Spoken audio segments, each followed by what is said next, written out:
नमस्ते, मेरा नाम है दीक्षा ठाकुर और आप मुझे देख रहे हैं श्री विश्वनाथ IAS अकेडमी सोलन से। वनडे एग्ज़ाम्स को लेकर जो हमारी मोस्ट इम्पॉर्टेंट 20 क्वेश्चन की सीरीज़ चल रही है, उसी सीरीज़ में ये हमारा नेक्स्ट वीडियो है। तो आइए देखते हैं कि आज के मोस्ट इम्पॉर्टेंट 20 क्वेश्चन जो है वो कौन से रहने वाले हैं। पहला क्वेश्चन है हमारा कि बिम्स्टेक शिखर बैठक के ऊपर है, मतलब करंट अफेयर का क्वेश्चन है। अप्रैल 25 में ये जो है वो हमारा सबमिट हुआ है। तो पूछ रहा है कि अभी रिसेंट इसी साल जो है वो ये सबमिट हमारा बिम्स्टेक का जो है वो कहाँ पर हुआ है। सबसे पहले तो हम देखते हैं बिम्स्टेक जो है वो हमारा कब बना था। 1997 में जो है वो हमारा बिम्स्टेक जो है वो बना था। बिम्स्टेक एक ऑर्गेनाइजेशन है जिसकी फुल फॉर्म है bay of Bengal initiative for multi sectoral technical and economic corporation, जो है वो इसकी कॉरपोरेशन इसकी जो है वो फुल फॉर्म है। 1997 में ये हमारा बना था और अप्रैल 2025 में जो है वो इसकी बैठक पूछा है तो वो हुई थी हमारी कहाँ पर, बैंकॉक थाईलैंड में जो वो हुई थी। एट प्रेजेंट इसमें जो है वो हमारे 7 मेंबर हैं और इंडिया भी जो है वो इसका मेंबर है। तो आंसर इसका ऑप्शन सी होगा। अब देखते हैं हम वर्ष 2024 में, मतलब पिछले साल इसकी बैठक कहाँ पे हुई थी, तो पिछले साल हुई थी इसकी श्रीलंका में। तो ऑप्शन सी इसका हमारा कैसे हो जाएगा, करेक्ट आंसर जो है वो हो जाएगा।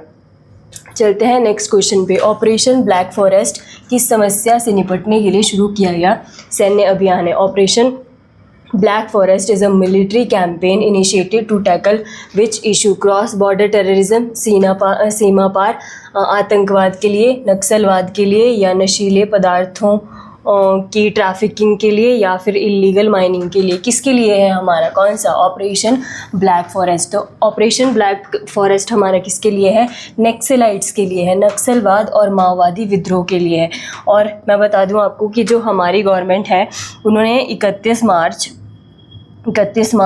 2026 को जो है वो ये टारगेट रखा है कि इस डेट को हम 2026 में इंडिया से नक्सलवादियों को ख़त्म कर देंगे।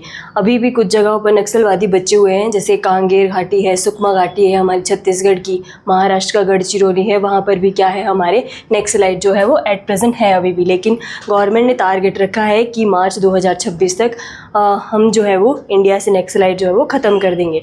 चलते हैं हम हमारे नेक्स्ट क्वेश्चन पे। नेक्स्ट क्वेश्चन क्या कह रहा है, सरहुल फेस्टिवल मुख्यतः किस राज्य में मनाया जाता है। The Sarhul festival is mainly celebrated in which state. क्या गुजरात में होता है, झारखंड में होता है, कर्नाटका में होता है, या मिज़ोरम में होता है। तो सरहुल फेस्टिवल कहाँ पर होता है हमारा, ये होता है हमारा कहाँ, झारखंड में। झारखंड इसका करेक्ट आंसर जो है वो हो जाएगा। मिज़ोरम का एक याद रख लो, मिज़ोरम का है हमारा कौन सा, चापचरकूट। बहुत इंपॉर्टेंट है, SSC और बाकी कई एग्जाम्स में जो है वो ये क्वेश्चन आ चुका है। चापचरकूट हमारा कहाँ का, मिज़ोरम का पड़ता है। चलते हैं नेक्स्ट क्वेश्चन पे। नेक्स्ट क्वेश्चन जो है वो क्या कह रहा है, नेक्स्ट क्वेश्चन है ऑपरेशन ब्रह्मा। ऑपरेशन ब्रह्मा भारत द्वारा किस देश के लिए किया गया राहत अभियान है। Operation Brahma is an Indian relief operation in which country. Nepal के लिए था, बांग्लादेश के लिए था, म्यांमार के लिए था, या श्रीलंका के लिए था। तो वो था हमारा म्यांमार के लिए। इसके अलावा हमने ऑपरेशन गंगा भी चलाया था, जो यूक्रेन में भारतीय लोग थे फंसे हुए, उनको वापस लाने के लिए हमने कौन सा ऑपरेशन गंगा भी जो है वो चलाया था। नेपाल और इंडिया के बीच में एक एक्सरसाइज होती है जिसको बोलते हैं सूर्य किरण। एक एक्सरसाइज है, मतलब जो हमारी सेना जो है वो करती है, वो कौन सी एक्सरसाइज होती है, इंडिया और नेपाल के बीच होती है सूर्य किरण। और बांग्लादेश के साथ होती है हमारी कौन सी, संप्रीति एक्सरसाइज होती है, मिलिट्री एक्सरसाइज है, वो हमारी किसके साथ होती है, इंडिया और बांग्लादेश के साथ। चलते हैं नेक्स्ट क्वेश्चन पे। नेक्स्ट क्वेश्चन क्या बोल रहा है, बंगाल विभाजन के विरोध में कौन सा आंदोलन शुरू हुआ था। नॉन कोऑपरेशन मूवमेंट शुरू हुआ था। नॉन कोऑपरेशन मूवमेंट देखते हैं तो हमारा कब हुआ था, 1920 में जो है वो हुआ था। और बंगाल विभाजन कब हुआ था हमारा, तो ये हुआ था हमारा 1905 में। स्वदेशी मूवमेंट, तो यस यही हमारा सही आंसर है। स्वदेशी मूवमेंट भी जो है वो हमारा बंगाल विभाजन के विरोध में हुआ जो है वो आंदोलन था। सिविल डिसोबीडियंस मूवमेंट कब हुआ था हमारा, ये 1930 में जो है वो शुरू किया गया था। क्विट इंडिया मूवमेंट, भारत छोड़ो आंदोलन हमारा 1942 में जो है वो हुआ था। तो इसका सही आंसर हमारा कि बंगाल विभाजन के विरोध में कौन सा हुआ था, तो स्वदेशी मूवमेंट जो है वो स्वदेशी आंदोलन हमारा हुआ था। चलते हैं नेक्स्ट क्वेश्चन पे। ब्रिटिश सरकार ने बंगाल विभाजन का मुख्य कारण क्या बताया था।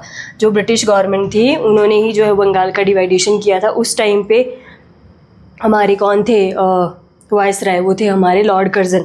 तो लॉर्ड कर्जन ने क्या बोला था कि हम बंगाल का विभाजन क्यों कर रहे हैं, क्या रीज़न दिया था उन्होंने, ये क्वेश्चन पूछ रहा है। रिलीजियस कॉन्फ्लिक्ट यानी कि धार्मिक संघर्ष हो रहा हुआ है यहाँ पे, इसीलिए हम इसको डिवाइड कर रहे हैं।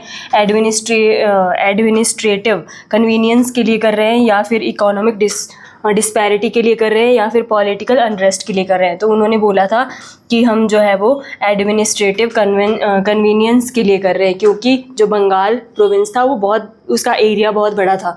तो ब्रिटिश जो हमारे वायसराय थे लॉर्ड कर्जन, उन्होंने ये कहा था कि इतने बड़े एरिया को एक पर्सन को संभालना मुश्किल होता है, इसीलिए हम इसको डिवाइड कर रहे हैं ताकि डेवलपमेंट अच्छे से हो सके। लेकिन एक्चुअल रीज़न वो नहीं था हमारा, एक्चुअल रीज़न कुछ और था। चलते हैं नेक्स्ट क्वेश्चन पे। नेक्स्ट क्वेश्चन क्या हो रहा है, बंगाल विभाजन को कब रद्द कर दिया।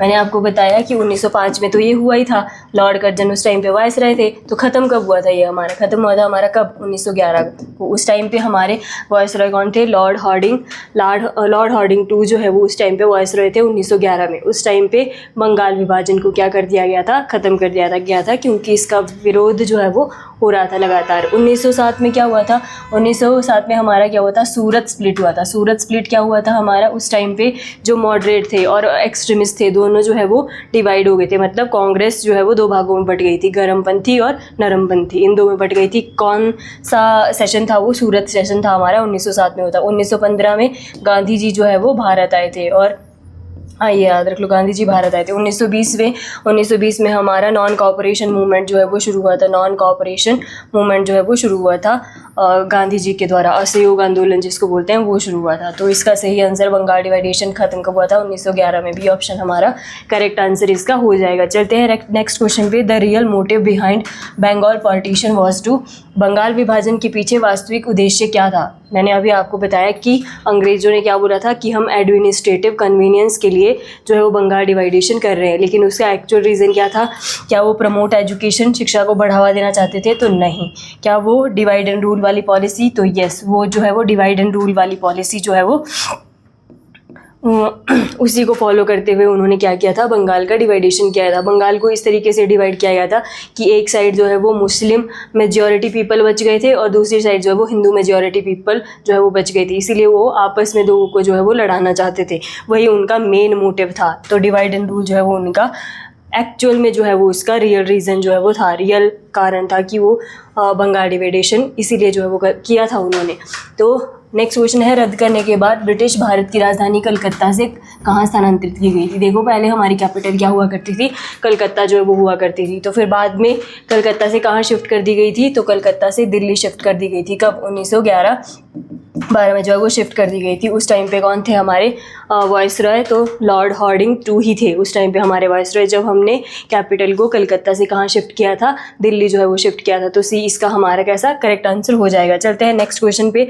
रविंद्रनाथ टैगोर ने विभाजन का विरोध किस रूप में किया था।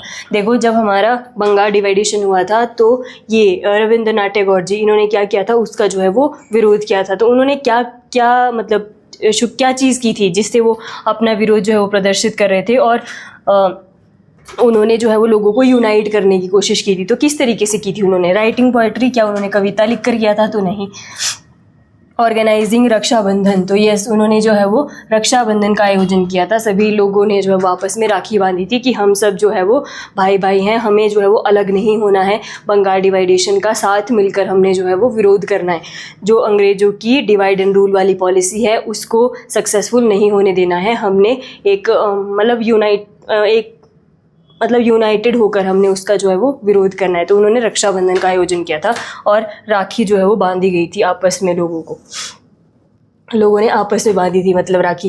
नेक्स्ट है स्टेटमेंट वाला क्वेश्चन है, क्या है, the Indian National Congress was founded in 1885। भारतीय राष्ट्रीय कांग्रेस की स्थापना 1885 में हुई थी। सही बात है, 28 दिसंबर 1885 को इंडियन नेशनल कांग्रेस जो है वो बनी थी। सही बात है। A.O. ह्यूम एक सेवानिवृत्त ब्रिटिश सिविल सेवक थे जिन्होंने इसकी स्थापना की थी। सही बात है, A.O. ह्यूम ने ही जो है वो इसकी स्थापना की थी। इसका जब फर्स्ट सेशन हुआ था उसमें 78 लोग ही आए थे। जब भारतीय राष्ट्रीय कांग्रेस बनी थी और उसका फर्स्ट सेशन जो है हुआ था उसमें प्रेजेंट जो लोग थे वो 78 ही लोग जो है वो उसमें आए थे। जिसके ऊपर जो है वो, अगर हमारी जब ये INC बनी थी तो उस टाइम पे कौन हमारे वायसरॉय थे, तो वो थे हमारे डफरिन, लॉर्ड डफरिन उस टाइम पे वायसरॉय थे। उन्होंने कमेंट किया था कि जो ये कांग्रेस है ये अल्पसंख्यकों का प्रतिनिधित्व करती है, मतलब क्योंकि उसमें बहुत कम लोग जो है वो आए थे, 78 लोग ही आए थे। हालांकि जब सेशन बढ़ते रहे तो फिर इसमें जो है वो लोग भी जुड़ते रहे कांग्रेस के साथ, लेकिन शुरू में जो फर्स्ट सेशन था उसमें 78 ही लोग जो है वो प्रेजेंट थे। हाँ, तो इसमें हमारे कैसे बोथ स्टेटमेंट करेक्ट हो जाएंगे। Both statements are true and statement जो 2 है is the correct explanation of statement 1। तो ये हमारा ऑप्शन ए कैसा हो जाएगा, इसका करेक्ट आंसर जो है वो हो जाएगा। चलते हैं हम हमारे नेक्स्ट क्वेश्चन पे। नेक्स्ट क्वेश्चन जो है वो क्या कह रहा है, नेक्स्ट क्वेश्चन है स्टेटमेंट 1 है, the first session of Indian National Congress was held in Bombay. भारतीय राष्ट्रीय कांग्रेस का पहला अधिवेशन बॉम्बे में हुआ था। क्या ये स्टेटमेंट सही है? तो यस, ये हमारा स्टेटमेंट कैसा हो गया, करेक्ट स्टेटमेंट हो गया। जो इंडियन नेशनल कांग्रेस का पहला सेशन था वो बॉम्बे में ही हुआ था, यानी हालांकि वो होना कहाँ पे था, वो पुणे में होना था, लेकिन पुणे में जो है वो प्लेग जो है वो फैल गया था, जिसके कारण जो है वो पुणे में से कैंसिल होके फिर बॉम्बे में हुआ था। लेकिन पहला सेशन हुआ कहाँ पे था, हमारा बॉम्बे में ही हुआ था। तो करेक्ट आंसर करेक्ट स्टेटमेंट है पहले वाला। It was presided over by दादा भाई नौरोजी। इसकी अध्यक्षता दादा भाई नौरोजी ने की थी, तो नहीं, रॉन्ग आंसर है। दादा भाई नौरोजी ने नहीं की थी, इसकी जो इसको प्रिजाइड किया था वो किया था WC बनर्जी ने जो है वो इसको प्रिजाइड किया था। ये जो है वो इसके प्रेसिडेंट थे, ना कि दादा भाई नौरोजी। दादा भाई नौरोजी कब थे? दादा भाई नौरोजी तब बने थे जब 1886 में, 1885 में तो कांग्रेस बनी थी, 1886 में जब कांग्रेस का हमारा कैसा कलकत्ता सेशन जो है वो हुआ था, कलकत्ता सेशन हुआ था, उस टाइम पर जो है वो हेड किया था किसने, दादा भाई नौरोजी ने, लेकिन पहला नहीं किया था। तो स्टेटमेंट सेकंड हमारा रॉन्ग हो जाएगा। तो इसका कौन सा ऑप्शन बनता है? हाँ, statement 1 is true, but statement जो 2 है वो हमारा कैसा है, फॉल्स है। तो ऑप्शन बी इसका सही आंसर जो है वो हमारा हो जाएगा। चलते हैं हम हमारे नेक्स्ट क्वेश्चन पे। नेक्स्ट क्वेश्चन जो है वो क्या कह रहा है, नेक्स्ट में भी नेक्स्ट क्वेश्चन में भी हमारा स्टेटमेंट ही है, जिसमें पहला स्टेटमेंट है 1907 में सूरत विभाजन कांग्रेस में नरमपंथियों और गर्मपंथियों के बीच हुआ था। तो सही बात है, क्योंकि उन दोनों की आइडियोलॉजी, कांग्रेस में ही लोगों की आइडियोलॉजी आपस में मैच नहीं हुई, जिसमें कुछ लोग एक्सट्रीमिस्ट थे, कुछ जो है वो लिबरल थे। तो दोनों ही आपस में जब सूरत सेशन हुआ तो आइडियोलॉजी का डिफरेंस इतना ज़्यादा हो गया कि ये दोनों कांग्रेस में ही स्प्लिट हो गया, और एक्सट्रीमिस्ट और मॉडरेट दो तरह के गुट जो है वो बन गए। तो सही हमारा पहला स्टेटमेंट सही बोल रहा है। दूसरा स्टेटमेंट है बाल गंगाधर तिलक नरमपंथी गुट के थे। नरमपंथी मतलब मॉडरेट नहीं, जो बाल गंगाधर तिलक जी थे वो जो हमारा एक्सट्रीमिस्ट गुट था, लाल बाल बाल, उन्हीं में से ही एक थे। तो ये हमारे एक्सट्रीमिस्ट लीडर थे, ना कि मॉडरेट लीडर थे। तो फर्स्ट हमारा सही हो गया और स्टेटमेंट हमारा सेकंड वाला कैसा हो गया, रॉन्ग हो गया। तो ये हमारा ऑप्शन बी इसका कैसा हो जाएगा, हमारा करेक्ट आंसर जो है वो हो जाएगा। बाल गंगाधर तिलक जी के बारे में बात करते हैं। बाल गंगाधर तिलक जी ने नारा दिया था, स्वराज मेरा जन्मसिद्ध अधिकार है और मैं इसे लेकर रहूँगा। ये इनका जो है वो नारा था। इन्होंने शुरू किया था क्या, गणपति उत्सव और शिवाजी उत्सव इन्होंने शुरू किए थे। इनके दो न्यूज़पेपर थे, केसरी और मराठा। मराठा इन्होंने लिखा था इंग्लिश में, और केसरी लिखा था मराठी भाषा में। ये इनके दो न्यूज़पेपर थे। इनकी एक इम्पॉर्टेंट बुक है जिसको बोलते हैं गीता रहस्य। गीता रहस्य इनकी ही बुक थी। तो ये इनको लेकर जो है वो कुछ एक फैक्ट्स है, लेकिन स्टेटमेंट 1 हमारा सही है, स्टेटमेंट 2 हमारा रॉन्ग है। ऑप्शन बी इसका करेक्ट आंसर जो है वो हो जाएगा। चलते हैं नेक्स्ट क्वेश्चन पे। 1929 के लाहौर अधिवेशन में कांग्रेस ने पूर्ण स्वराज्य को अपना लक्ष्य घोषित किया। सही बात है, 1929 में ही लाहौर का एक सेशन हुआ था। लाहौर प्रेजेंट में पाकिस्तान में है, रावी नदी के किनारे। वहाँ पर जो है वो कांग्रेस का सेशन हुआ था, जिसको हेड किया था जवाहरलाल नेहरू ने। तो वहाँ पर क्या किया गया था, जो पूर्ण स्वराज है, पूर्ण स्वराज का जो है वो एम जो है वो गोल जो है वो हमने घोषित किया था। तो ये पहला वाला स्टेटमेंट तो करेक्ट हो गया। दूसरे वाला यह प्रस्ताव जवाहरलाल नेहरू, तो यही मैंने आपको अभी बता दिया कि the resolution was passed under the presidency of Jawaharlal Nehru. Explanation में अभी मैंने आपको बताया कि इस सेशन के हेड कौन थे, हमारे जवाहरलाल नेहरू थे। तो सही बात है, बोथ स्टेटमेंट जो है वो हमारी ट्रू है और स्टेटमेंट 2 जो है वो करेक्ट एक्सप्लेनेशन है। तो ऑप्शन ए इसका हमारा कैसा हो जाएगा, करेक्ट आंसर जो है वो हो जाएगा। चलते हैं हम हमारे नेक्स्ट क्वेश्चन पे। नेक्स्ट क्वेश्चन क्या कह रहा है, स्टेटमेंट 1 है the Indian National Congress participated in all 3 round table conferences. भारतीय राष्ट्रीय कांग्रेस ने सभी 3 गोलमेज सम्मेलनों में भाग लिया था। तो गलत बात है। गोलमेज सम्मेलन, हमारे 3 गोलमेज सम्मेलन हुए थे और तीनों में से कांग्रेस ने सिर्फ सेकंड वाले में भाग लिया था, तीनों में नहीं भाग लिया था। तीनों में सिर्फ एक पर्सन ने भाग लिया था, जिनका नाम है डॉक्टर भीमराव अम्बेडकर, उन्होंने तीनों गोलमेज सम्मेलन में भाग लिया था, लेकिन कांग्रेस ने तीनों में नहीं लिया था। कांग्रेस ने सिर्फ सेकंड वाला जो राउंड टेबल कॉन्फ्रेंस हुई थी उसमें भाग लिया था। तो पहला स्टेटमेंट हमारा गलत हो गया। महात्मा गांधी जी ने दूसरे गोलमेज सम्मेलन में कांग्रेस का प्रतिनिधित्व किया था। सही बात है, मैंने आपको बताया कि कांग्रेस ने सिर्फ जो सेकंड राउंड टेबल कॉन्फ्रेंस हुई थी उसमें पार्टिसिपेट किया था, और उसको भी मतलब कांग्रेस की तरफ से कांग्रेस के रिप्रेजेंटेटिव कौन थे, तो वो हमारे महात्मा गांधी जी थे। फर्स्ट हमारा रॉन्ग है, सेकंड हमारा सही है। तो इसका कौन सा हो जाएगा? फर्स्ट स्टेटमेंट फर्स्ट जो है वो हमारा फॉल्स हो जाएगा, बट स्टेटमेंट जो सेकंड हो जाएगा वो हमारा ट्रू हो जाएगा। तो हाँ, ये जो है वो हमारा सी ऑप्शन जो है वो सही इसका आंसर है। चलते हैं हम हमारे नेक्स्ट क्वेश्चन पे। नेक्स्ट क्वेश्चन जो है वो क्या कह रहा है? नेक्स्ट क्वेश्चन है, the Indian National Congress was initially a platform for educated Indians to express political opinions. भारतीय राष्ट्रीय कांग्रेस प्रारंभ में शिक्षित भारतीयों के लिए एक राजनीतिक विचार व्यक्त करने का एक मंच थी। तो ये हमारा जो है वो दोबारा से पढ़ते हैं। भारतीय राष्ट्रीय कांग्रेस प्रारंभ में शिक्षित भारतीयों के लिए राजनीतिक विचार, हाँ सही बात है। ये क्या है कि जैसे जब हमारी जो इंडियन नेशनल कांग्रेस है वो 1885 में बनी थी, उस टाइम पे उसमें जो है वो जो एजुकेटेड लोग थे वही जो है वो उसमें मतलब उन्हीं वही ज़्यादातर उनका मतलब उन्हीं का ज़्यादा डोमिनेंस था उनमें, और जो है वो उनके लिए एक मंच जो है वो मिल गया था अपनी बात को रखने के लिए। तो सही बात है। वह प्रारंभिक वर्षों में कांग्रेस ने ब्रिटिश शासन में पूर्ण स्वतंत्रता की मांग तो हमने बहुत लेट की थी। जब आईएनसी बनी थी उस टाइम पे तो कुछ भी नहीं किया था। उस टाइम पे तो वो ये चाहते थे कि हम जो है वो एक ड्राफ्ट बनाएंगे, उसमें हम अपनी डिमांड जो है वो रखेंगे और फिर ब्रिटिश गवर्नमेंट के पास जाएंगे कि आप हमारी इन डिमांड को फुलफिल जो है वो करें। वो जो है वो हम कुल मिला के जो है वो डिमांड करेंगे ब्रिटिश गवर्नमेंट से। फुल इंडिपेंडेंस की बात नहीं की गई थी। तो सेकंड हमारा रॉन्ग हो गया, फर्स्ट स्टेटमेंट हमारा करेक्ट हो गया। स्टेटमेंट 1 जो है वो हमारा सही है, बट स्टेटमेंट 2 जो है वो हमारा कैसा है? फॉल्स है। तो ऑप्शन बी इसका हमारा कैसा हो जाएगा? करेक्ट जो है वो आंसर जो है वो हो जाएगा। चलते हैं हम हमारे नेक्स्ट क्वेश्चन पे। नेक्स्ट क्वेश्चन जो है वो क्या बोल रहा है? The Indian National Congress was initially a platform for educated Indians. ये जो है वो आई थिंक रिपीट हो गया है क्वेश्चन दोबारा से। इसको स्किप करो। ये वाला क्वेश्चन जो है वो अभी शायद 1 मिनट में चेक ही कर लेती हूँ। हाँ, प्रारंभिक वर्षों में सेम है क्या? हाँ सेम क्वेश्चन है, ये रिपीट हो गया है, तो इसको नहीं देखते हैं। चलते हैं हम हमारे नेक्स्ट क्वेश्चन पे। नेक्स्ट क्वेश्चन क्या बोल रहा है? नेक्स्ट क्वेश्चन है हमारा कि विच soil is the most suitable for cotton cultivation. कपास की खेती के लिए कौन सी मिट्टी सबसे उपयुक्त थी? क्या रेड सॉइल थी, ब्लैक सॉइल थी, एलुवियल सॉइल थी, या लेटराइट जो सॉइल है वो थी? कपास की खेती के लिए होती है हमारी कौन सी?